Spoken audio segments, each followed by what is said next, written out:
तर राज्यभरात सर्व पालिकांवर गेले 3 वर्ष प्रशासक राज आहे। दरम्यान एवढ्या वर्षामध्ये पालिकेचा कारभार कसा सुरू होता आणि जनतेला कोणकोणत्या समस्यांना तोंड द्यावं लागलं याबाबत स्थानिकांनी काय म्हटलंय पाहूया। साफसफाई, ड्रेनेजची साफसफाई ह्या पूर्ण होत नाही आणि पावसाळ्यामध्ये काय होतं, ज्या पार्किंग समस्या आहेत, बिल्डिंग आमच्या इथं जुन्या विकास आराखड्यामध्ये केलेल्या आहेत, परंतु त्यामध्ये काय केलं, पार्किंगचं धोरण होतं। त्या पार्किंगचं पाणी आहे ना, पावसाचं पाणी पार्किंगमध्ये येतं, ड्रेनेजमध्ये येतं आणि त्या ठिकाणी ते पाणी त्या पद्धतीने कॉर्पोरेशनच्या पावसाळी गटाराचं नियोजन योग्य प्रमाण नसल्यामुळं ते तुंबतात आणि मग तो महानगरपालिकेकडनं पूर्ण होत नाही। या अशा अनेक समस्या आहेत, त्यासाठी नगरसेवकांचं काय एवढं योगदान नसतं। प्रशासन म्हणतं काम चाललेलं आहे, पण या नागरिक समस्या होतच नाही पूर्ण। नरेची अशी स्थिती आहे की मोठ्या प्रमाणामध्ये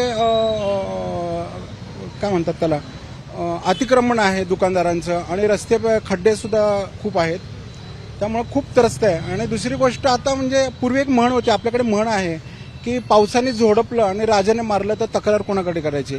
आता त्यांनी केलेली कामं आणि त्यांचा दर्जा जर पाहिला तर तो जागतिक घाणेरडा दर्जा असं म्हणता येईल। इतकं घाणेरडं काम नाशिक स्मार्ट सिटीच्या ठिकाणी झालेलं आहे। म्हणजे हेच जर होणार असेल तर मग महानगरपालिकेत खरंच बॉडी असावी का आणि नगरसेवक असावे का?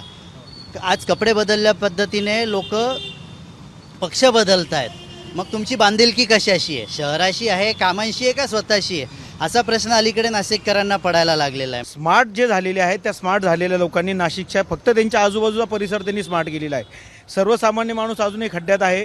गंगा गोदावरी अशा ठिकाणी प्रदूषण झालेली नदी, संत महंत तिथं वारंवार सांगतायत का कुंभमेळा भरणार आहोत, पहिले तुम्ही गंगा गोदावरी पवित्र करा, ती स्वच्छ करा।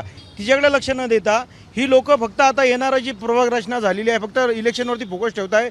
आमचं सत्ता कशी येईल, आमचं सरकार कसं येईल आणि ती सरकार आल्यानंतर तिथला मलिदा कसा खाता येईल यावरती त्यांचं लक्ष आहे। जे प्रतिनिधी असतात ते खालपर्यंत पोहोचू शकले नाही आणि प्रशासक हा वरच्या लेवलवरच विचार करतो। त्यामुळे छोटे गटरचं लाईन असेल, पाण्याची समस्या असेल, या पूर्ण करायला तिथला प्रतिनिधीच जरुरी असतो। त्याच्यामुळे खूप साऱ्या अडचणी असतात आणि त्या अडचणी पूर्ण करायला प्रतिनिधीची आवश्यकता असते। या 3 वर्षात प्रचंड तफावत प्रशासक आणि नागरिकांमध्ये झालेली आहे। ये जो प्रतिनिधि अगर रहते तो लोग, जनता उन तक अपने सवाल, अपनी जो परेशानी है वो लेके जाती, लेकिन आज ऐसी स्थिति है कि जनता जाए तो जाए किसके पास। और ऐसे 3 साल में आज आप सुरेंद्रगढ़ जैसी एरिया में आप जाके देखो, वहाँ की रोडें खस्ता हालत है, वहाँ के चेंबर खस्ता हालत है। रोज़ चौकेज की 10-10, एक सामान्य कार्यकर्ता होने के नाते मैं रोज़ 10-10 कंप्लेंट करता हूँ, जिसमें से 1-2।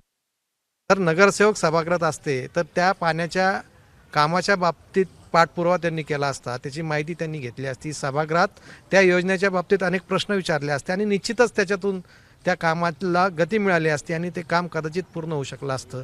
कचऱ्याच्या बाबतीमध्ये ते तुम्ही बघा, कचऱ्याच्या बाबतीमध्ये सुद्धा आज भरपूर ओरड आपल्या शहरामध्ये दिसून येते।